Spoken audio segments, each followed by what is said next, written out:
G'day campers, how are you? And welcome back to another one-on-one. And today I'm very privileged to have Kerry Duval for Lancashire. Lancashire, England, yeah. Lancashire, England. And Kerry's on her own mission in life at the moment to make a significant difference.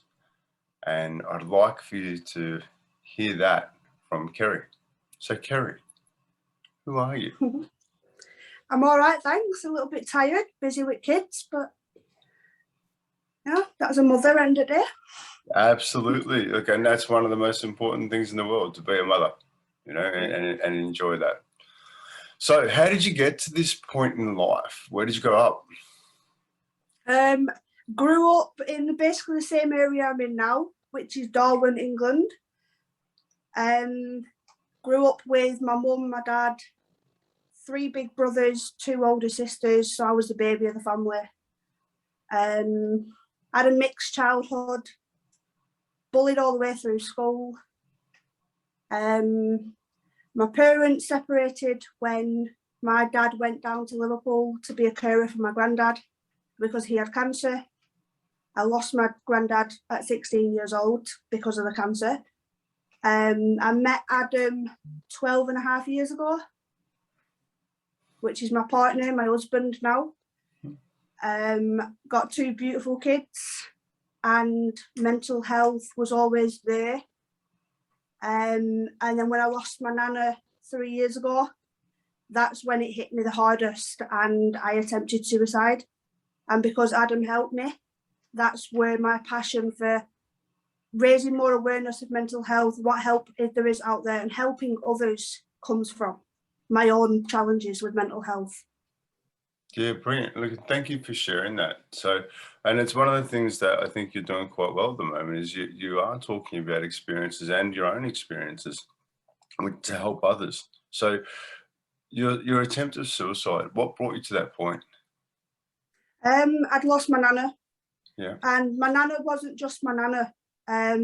She was like my mum, because I don't have a strong bond with my mum. I've never have done.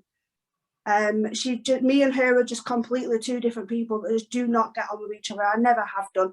I've always been a daddy's girl, and I was raised basically by my dad and my brothers. And then my nana and my grandma was there, but I lost my grandma when I was really young, so I don't have too many memories of my grandma. But my nana was always there, and she was always my strongest female role model in life, as you will. Yeah. So when she passed away, it hit me like I'd not only lost my nana, but I'd also lost my mum. And it hit me really, really hard, and I sank down. Okay. You know, it didn't help the fact that my mum and my aunties and uncles decided to put her ashes in the ocean. It's not a decision that I agreed with. I thought that she deserved a nice plot in the cemetery with some flowers on it. She deserved better, so I'll never forgive her for that. So explain that to me, because that's a pretty big emotional turn for someone to pass away and then have that happen, and then you attempt suicide. So the ashes going out to sea, what was the thoughts behind that? Why were they? My nana loved going to Blackpool. Yeah. Every single year, her and her neighbour, George, her best friend, who had died a few months previously, they loved going to Blackpool once a year. They'd always book the same room, the same hotel, and do the same things. They were like an old married couple, but they weren't married. They were just neighbours. Yeah. You know, personally, I thought there was more going on, but they never admitted to it. And the thinking was, by putting her in Blackpool in the ocean, she'd always be in Blackpool. But obviously, it's a decision that I don't agree with. I never have agreed with it. She deserved better. Yeah. So why do you think she deserved better, if you don't mind me asking? Because she was an amazing woman, and absolutely amazing, and I defend her with my life.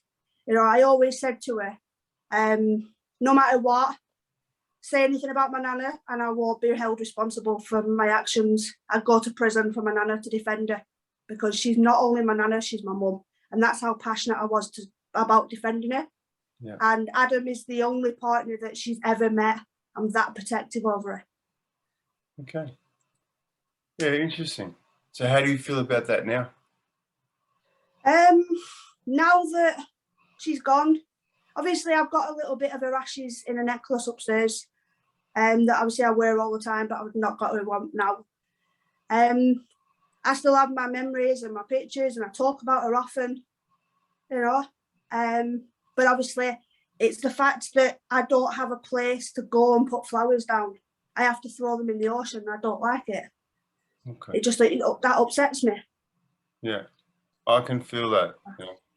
But it's interesting, so I really enjoyed seeing the big smile you had on your face when you were talking about her in Blackpool, because obviously that was a very special place to her. Yeah, yeah, it was. No, Yeah. brilliant. Well, let's talk about your childhood, if that's okay. Growing up with your dad looking after you and 3 older brothers, how was that? Yeah. Well, my 3 older brothers are Christopher, Andrew, from my dad's previous marriage, and Simon was my mum's older one, because I'm the only one that they had together. Mm-hmm. It's sort of a weird family setup. But I grew up sitting in my brother's bedroom listening to Spice Girls. I've got fond memories of listening to Spice Girls in my brother's bedroom. It might sound weird, but that's my fondest memories of growing up. And then all of a sudden Christopher disappeared, never understood why. But then I later in life found out my mum kicked him out the day after he was 16, and he spent 3 nights in a bus shelter. And then the same happened a couple of years later when Andrew turned 16. My mum was never a mum to me. Growing up, it was always me and my dad going out on a Saturday afternoon, going shopping. He would give me spending money. He would teach me everything. And he'd be the one that, if I had any problems, anything at all, it'd always be my dad that I went to. He was always there. It was never mum. Okay. How's that relationship now? Still don't have a relationship with my mum.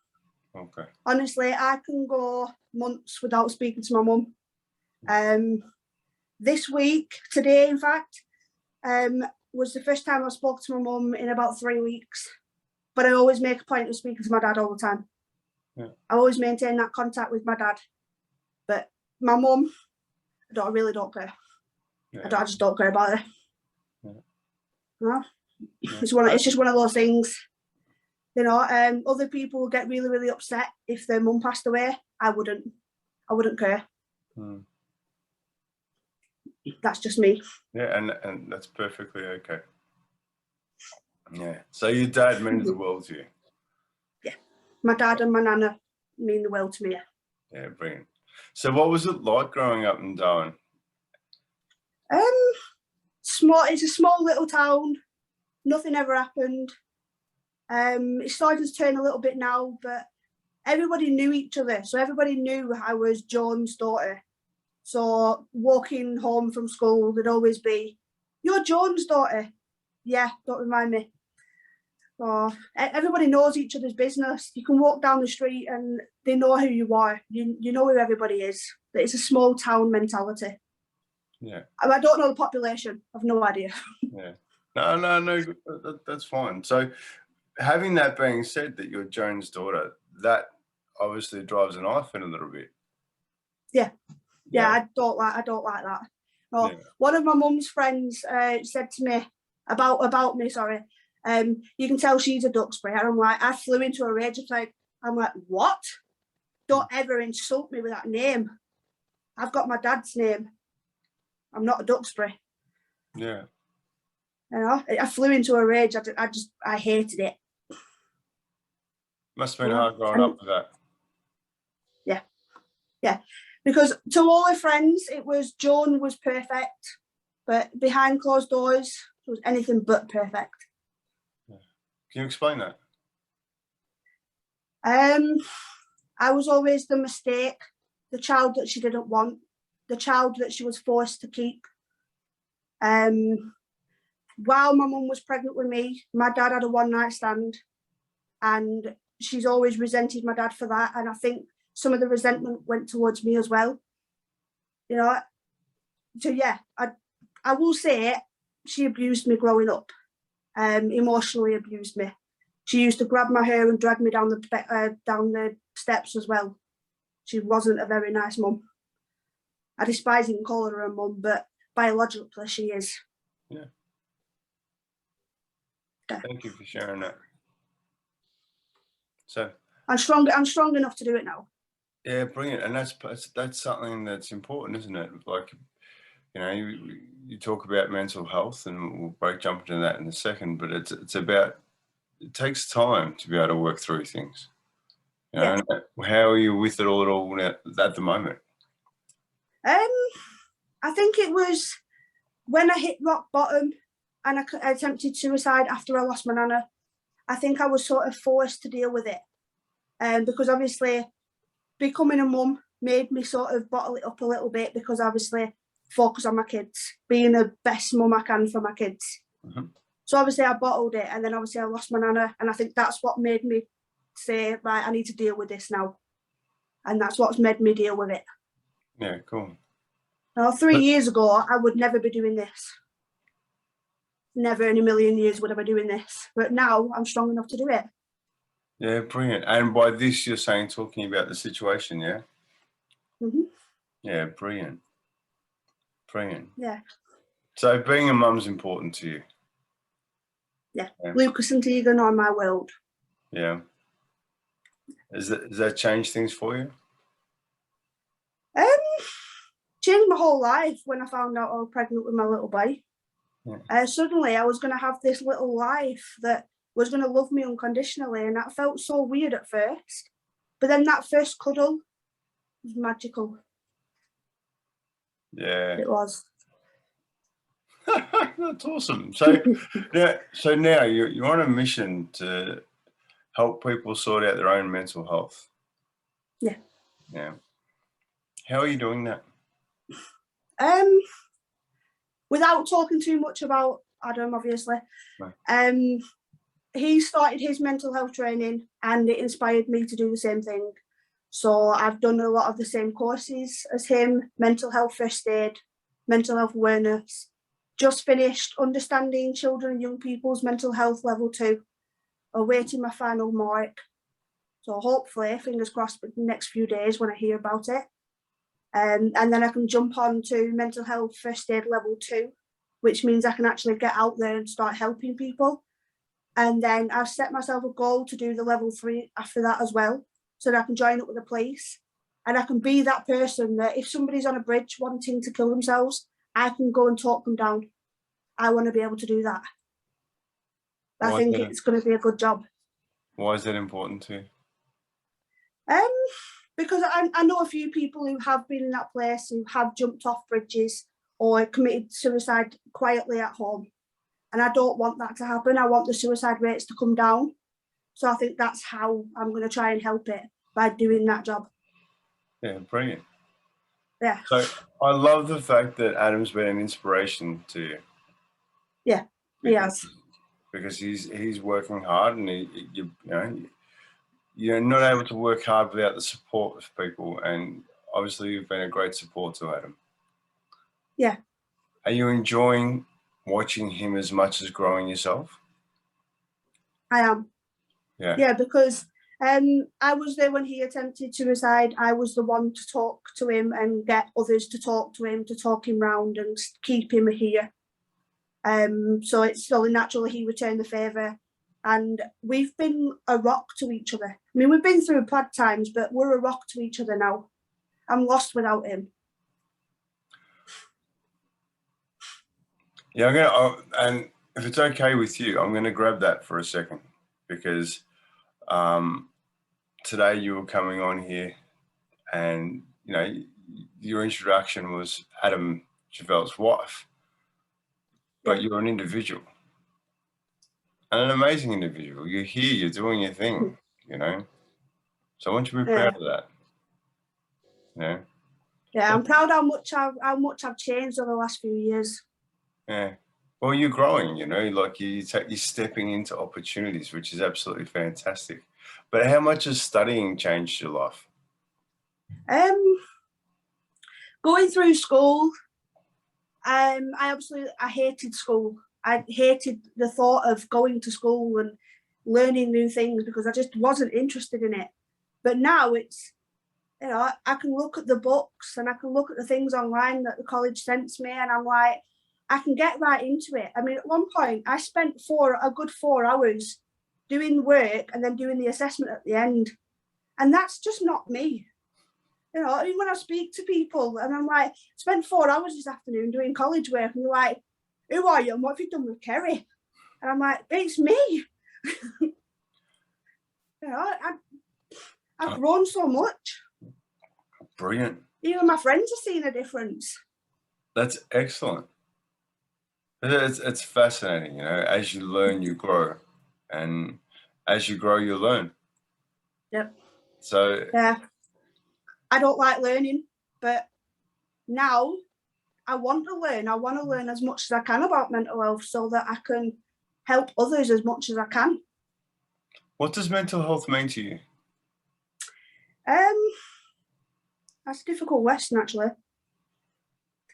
It can either be your worst enemy and drag you down, and spoil your life, ruin your life, constantly cast a shadow over your life and stop you enjoying it. Or it can be your best friend where you think, I'm not going to let the facts that I've got mental health problems drag me down into dark places. I'm going to fight it. I'm going to carry on no matter what. And it's that fight or flight. You know, it's either going to run away from your problems or you're going to stand there and fight it. And I've done the running away from it. It's now my time to stand here and fight it. Come out the corner fighting. And this is me coming out the corner and fighting. Love it. Now, do you think that's the opportunity for people, that they sort of get to a point where they're done fighting it? What's your feelings with that? For people who are in the same position I was in, I think there's always that something that's going to happen in your life that's going to think, right, it's going to make you think, it's time to change now. I need to change something. You know, I want to stop letting mental health affect my life and stop me enjoying my life. I want to start enjoying my life again. And when you get to that moment, there's some amazing help out there. And I want to be part of that amazing help. And that's fantastic, because there is lots of places to go, but I myself have found it difficult to find those places over the years. And it's sort of like, at some point when you're ready, you start looking for things. So if you had a wish for somebody who's dealing with opportunities, what would you suggest to them? I'd start by talking to somebody that you trust. If you haven't got a family member or a friend, there's always somebody else out there. I mean, there's so many groups on Facebook that you can put a post on and somebody will message you or even offer to ring you, and they'll offer to sit there and listen to you. No judgmental comments at all. You know, they're there to keep you alive and keep you going and maybe give you that kick up the bum that you need to go and get help, to go and get some professional help that you might need. I've certainly found that anyway. Yeah. Oh, look, it's something that, you know, the hardest thing to do is ask for help. I know that more than anybody right now.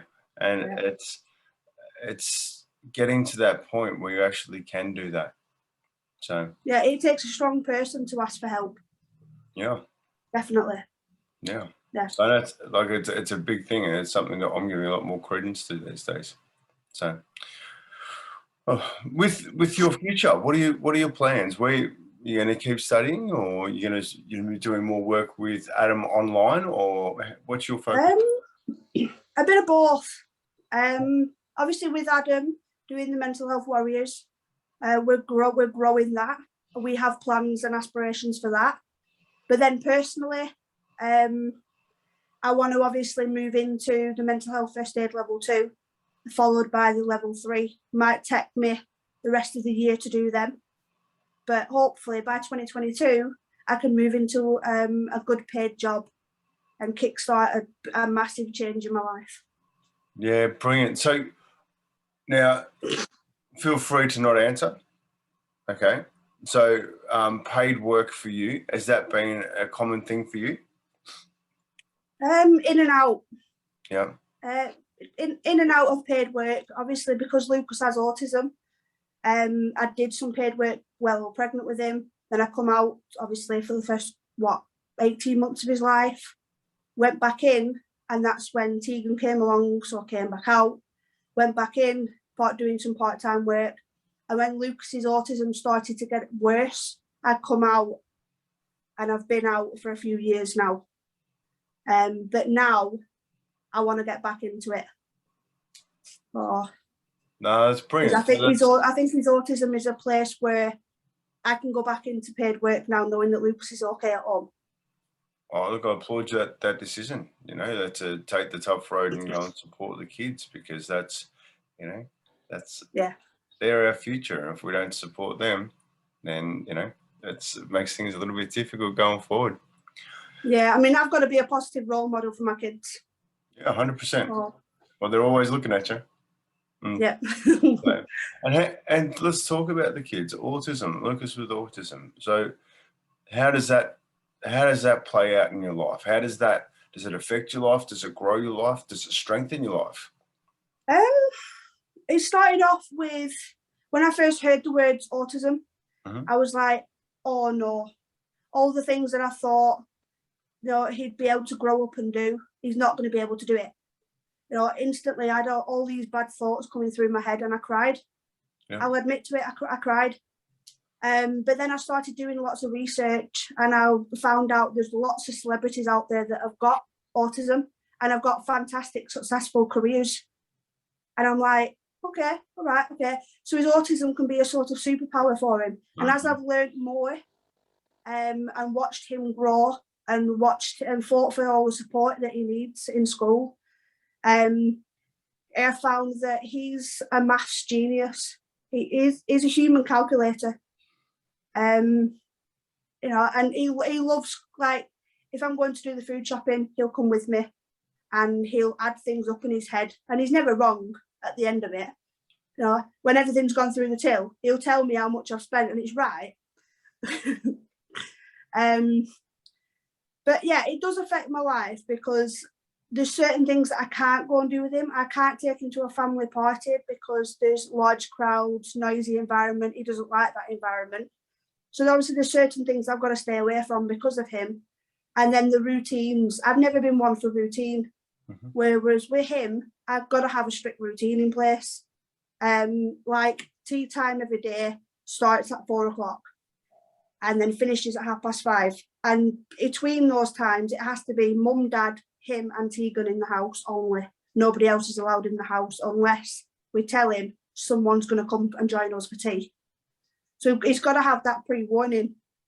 And then from about 6:30, nobody's allowed in the house unless he knows there's somebody coming to see mum and dad. If I'm going to go out that night, maybe down to my mum and dad's to watch football with my dad, I've got to tell him, I'm going out, but I'll be back when you go in bed, so I'll be back in the morning, so that he knows mum won't be there at bedtime, but when I wake up in the morning, mum will be home. I've got to physically tell him that. And we've got to pre-plan everything with him. I mean, we had a book with the days of the week on, and if we were going to go out on a shopping trip, we had to print out the logos of the shops. So if we were going to go to Argos or we were going to go to the pub, they had like little images that associated Argos and the pub, so that he knew we were going to go to Argos and the pub. He liked going to the pub for some dinner on a Saturdays, but with all the COVID, we've not been able to do it. Yeah. He's missing that. Do you know what? I miss the pub life over there too. He misses his ice cream. Yeah. I don't. I always have ice cream. So, you know, it's interesting. So I lived in Edinburgh for a while. I lived in Reigate for a while, and spent a bit of time in Leeds with a good mate, and also up in Dundee. And that's the one thing, that pub culture over there, like it's family life. Everybody goes there. Everyone knows everybody, and you know, it's a very different. It's a family event going to the pub. Yeah. Because the kids are all there, and it's you know, it's an interesting thing. Yeah. So yes. So okay. So moving forward, right, you're watching Adam, and I know that you're very proud of him. What are the plans for you inside the Mental Health Warrior? Do you want to be speaking yourself? Do you want to be doing more online, having a more online presence yourself? Yeah. I've just recently started doing my own videos on Warrior TV. Yeah. Not done that many yet. Adam's on his like 100 knots, 100 off but on, but I've not got that far yet. But I want to be just as good as him, if not better than him. Oh, brilliant. So, No? so how are you finding that? Like you've just stepped up into social media. You've got a mentor in Adam who's doing a great job. How are you personally finding that? Was it nervous? Is it? When I was doing my first show, Yeah. I spent about 15 minutes talking to the person first. It was a guy called Jason Bishop. Yeah. Just talking to him, saying that he was going to be my guinea pig because that's the first time I was going out solo without Adam. I was nervous. My heart was going like this. I will admit it. My anxiety levels were going up. But then through chatting with him and having a laugh with him and finding that me and him are not too different, it sort of calmed me right down, and I enjoyed doing it. And I got a buzz out of doing it. And then I found that I can talk to anybody about anything else, but doing this, talking about my story, I was shitting myself before this. I was, because it's about my story, and obviously it's stepping out the comfort zone and getting my story out there. That's the most nerve-wracking thing. You're important there, Kerry. You know? Yeah. I'll never forget the day that I sat in a conference and it was a guy by the name of Guy Winch, and he turned around to me and asked me one question. Who am I? Who am I? What did you say? I didn't have an answer. How do you summarize yourself? How do you know what I mean? So, and it's, and that's the nerves that kick in, you know, like it's, I love my social media platforms. I love all my bits and pieces, but it's, you're forever evolving, you know, and that's the one thing that I'm really enjoying here today with you, is the fact that you're evolving, you're growing, you know. Yeah. And to be a role model to your kids is a beautiful thing. Yeah. Yeah, I want to be a really good role model for them. Yeah. Well, you are, you know, like, so what does success as a mother look like to you?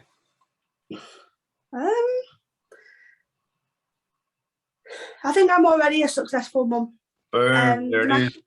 You know, it's like my kids have got a roof over their heads every single day.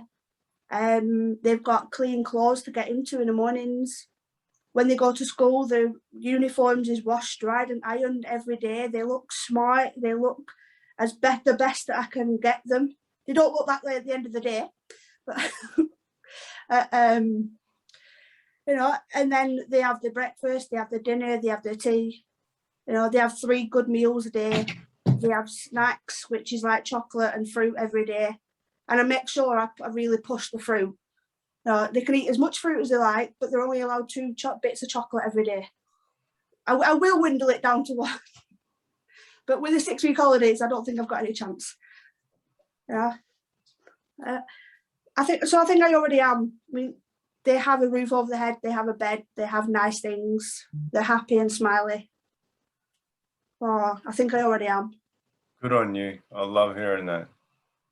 You know, like, and coming from where you've come from with your mum and the relationship with her, it's a really must be a really nice feeling to be able to say that. Yeah. Yeah, I mean, I always said, if I was going to ever be a mum, I want to be completely different to the way my mum was with me. I want to make all the mistakes that she did. I want to do the opposite to them. So I want to be the best mum that I can be. And I think I am. I am a good mum. That might be blowing my own trumpet, but... No, but here's the thing, right? And I love hearing this, because quite often what we don't want teaches us what we do want. And it can actually be a gift for us to be the very thing that we want to be, you know? So, and it's like, I know with my father, Like there was a lot of bits and pieces, and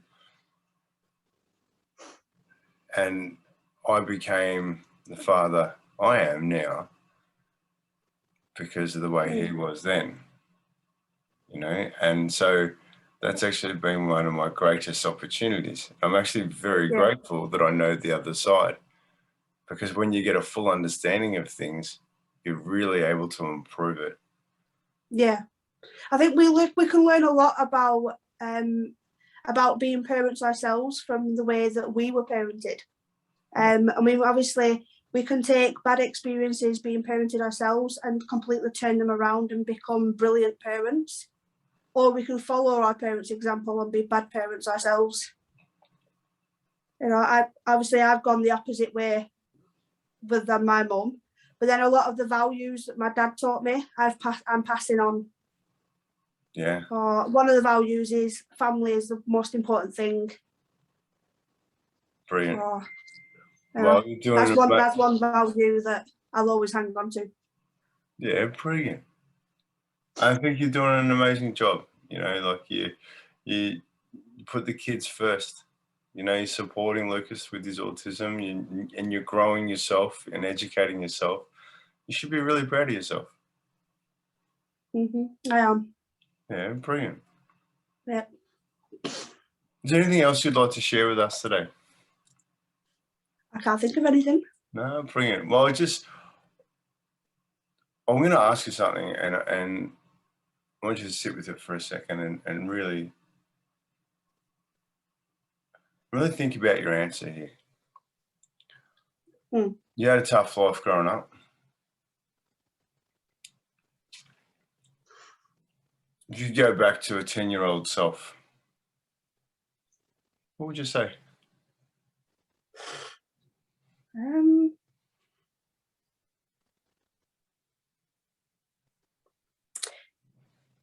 Hashtag never quit. Life gets a lot better. Someday you're going to meet somebody called Adam and he's going to change your life. Tick, tick, boom. Yeah. That mic drop. Brilliant. And that's epic. That is beautiful. And your one bit of advice you'd give to people right now, what would that be? Hashtag never quit. Love it. Own that. Simple as that. Hashtag never quit. No, it's one hashtag that I like. Adam's taught me it, and I think it's absolutely brilliant.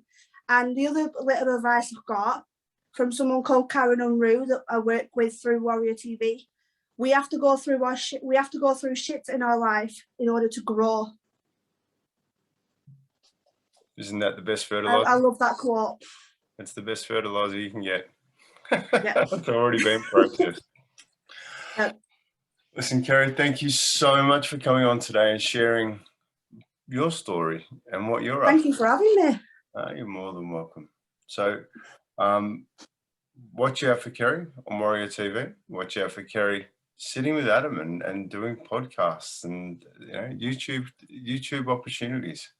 So reach out to Kerry. Have a conversation with Kerry, because I believe that you're interviewing people these days.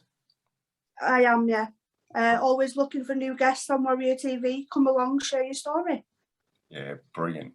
You know, and that's some liquid gold right there, because in people's stories is the beauty, you know. So yeah, beautiful. Hey, Kerry, thank you so much for being on the Campfire Project today. Thank you for giving me this opportunity. Oh, you're welcome. You're worth it. So have an amazing day, and listen, we'll see you around the campfire. All right. See you later. Take care, campers. We'll see you soon. Cheers. Bye.